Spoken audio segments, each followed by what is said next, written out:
He saved evermore.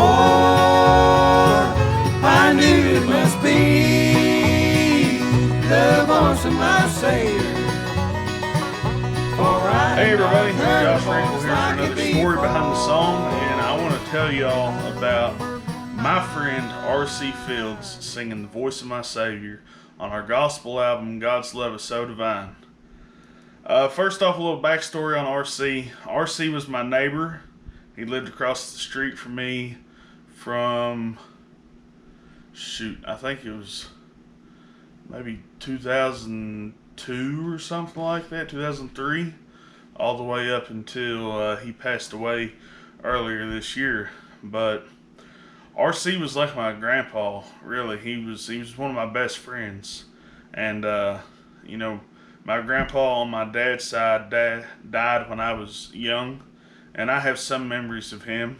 And my grandpa on my mom's side, he passed away when I was in high school. And I have a lot of memories of him, but he lived 5 hours away, so I didn't get to see him all the time.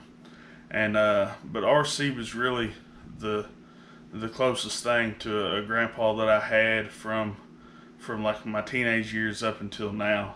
And like I said, he was my best friend. He was one of my biggest influences on singing and bluegrass music in general. He was a huge Stanley Brothers fan. He had a huge Stanley Brothers record collection and Ralph Stanley records. But I remember I'd go over there and sit there and just drool over all these records that he had. But one of my favorite memories of RC was RC had a garden. He had a beautiful garden, and he tended to that thing religiously. But he was an old fella. I called him the old man all the time. It would piss him off, but I'd always say, "Hey, what's going on, old man?" Or, "What are you doing, old man?" And he'd say, "Who's this old man you're talking about?" But anyways, like I said, he was an older fella, and but he still liked to get out and work in the yard and work in the garden. And you'd come home, their house sits right on a bend in the road, and I'd come around that bend, and I knew he was in the garden because his walker was out there by the garden, and his dog Lily was out by the garden. But you wouldn't see RC.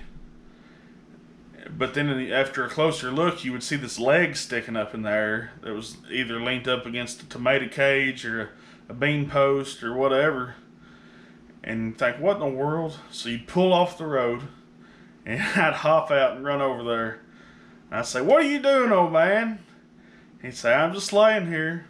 I'd say, "Why you got your leg stuck up in there?"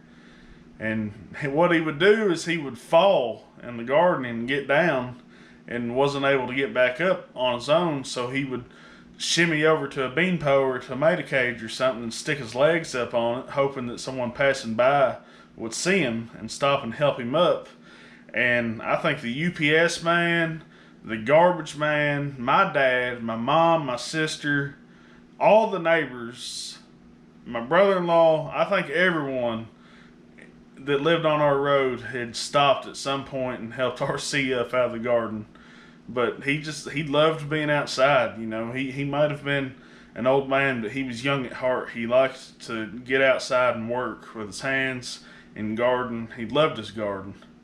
But when it come time to record our gospel album, we wanted to do something special. We didn't just want to put out a gospel album. We wanted to put out something that we could have on record for ourselves for the rest of our lives. And a few of those things was we recorded a song that Jasper's dad wrote. We recorded a song, Let's All Go Down to the River, and put a little clip in there of CJ's great-grandmother singing. And we recorded RC singing The Voice of My Savior. I wanted to record RC singing something just to have for myself. And RC was a religious man, and he loved singing gospel music. So I knew that this was the perfect time to get him on a record.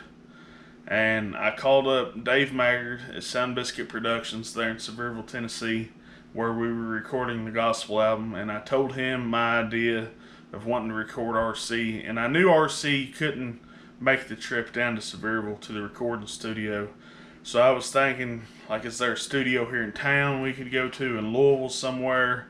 And I figured the best thing to do was just to put together some type of mobile recording rig and take it to RC. That way he could be comfortable in his house, not nervous. He was still nervous, but Dave Maggard, he's one of the most good-hearted fellas I know, and he went above and beyond. He, instead of just throwing together some equipment that he had, he actually went out and bought the right stuff to do the job. That way we could get the best quality recording of RC we could get. So the day comes to record RC, and we all meet up at his house, and his son Randy is there, and we get set up in the kitchen, and I sit down with the guitar, and we make a click track, and we're trying to get RC to record or to sing along with me playing the guitar, and we'll take the guitar out later and then add in the recording of the band singing and playing. But we just couldn't get RC to sing along in the right timing, and that's something that, you know, whenever we jammed with RC, that's something he struggled with in his older age, and that's understandable. You know, it happens. But he was getting frustrated, he was getting embarrassed, and I hated it for him. But Dave finally had an idea of, hey, let's get rid of the click track, get rid of the guitar, and let's just let the man do his thing. So we, you know, like I said, I put the guitar in the case, we deleted the click track, and we just put the words in front of him and told him to let it rip.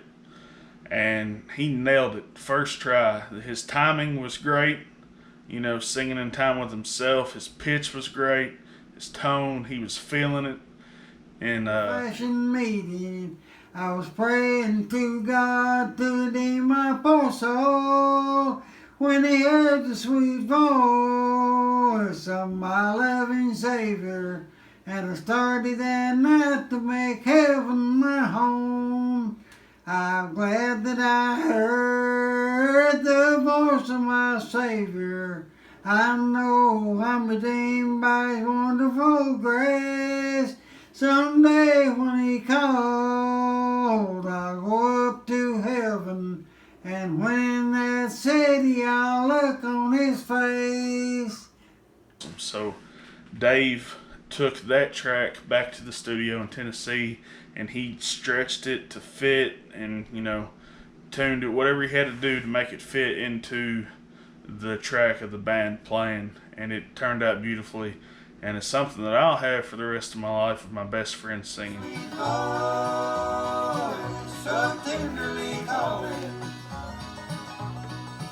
Mr. R.C. Fields, voice of my Savior on the God's Love is So Divine album.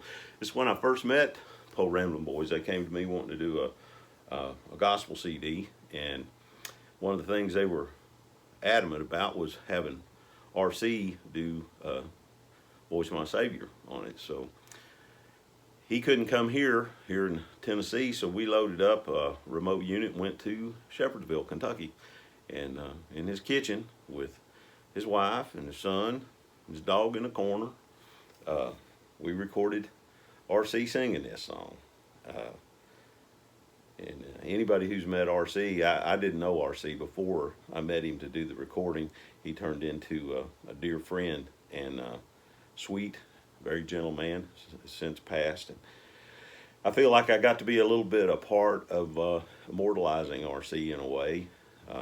We'll have him forever on this album singing this song. And it, I remember the day that Jug took the CD to R.C. to listen to, and I texted Jug. I said, "What about it, Jug? How does he like it?" And he texted back and said, smiles and tears, just smiles and tears. So R.C. was proud of it, and we were proud of him, and proud of the recording. And part of what makes bluegrass bluegrass. There's always something behind the song. There's some, it's always intertwined with love and care and respect and friendship. Like I said, R.C. passed away earlier this year, and it was hard for me. R.C., like I said, was my best friend, and anytime I wasn't on the road, I'd go up to the nursing home and play for him and sing, and it was hard to do, but he enjoyed it, so I made a point to go up there every time I was home and sing with him. And the man loved music. He loved to sing. And anyways, before I get too choked up, that is the story of R.C. Fields singing Voice of My Savior. I was praying to God to lead my poor soul when he heard the sweet voice of my loving Savior. I started that night to make heaven my home. I heard a sweet voice so tenderly calling, going back to Savior, rise, be saved evermore. I knew it must be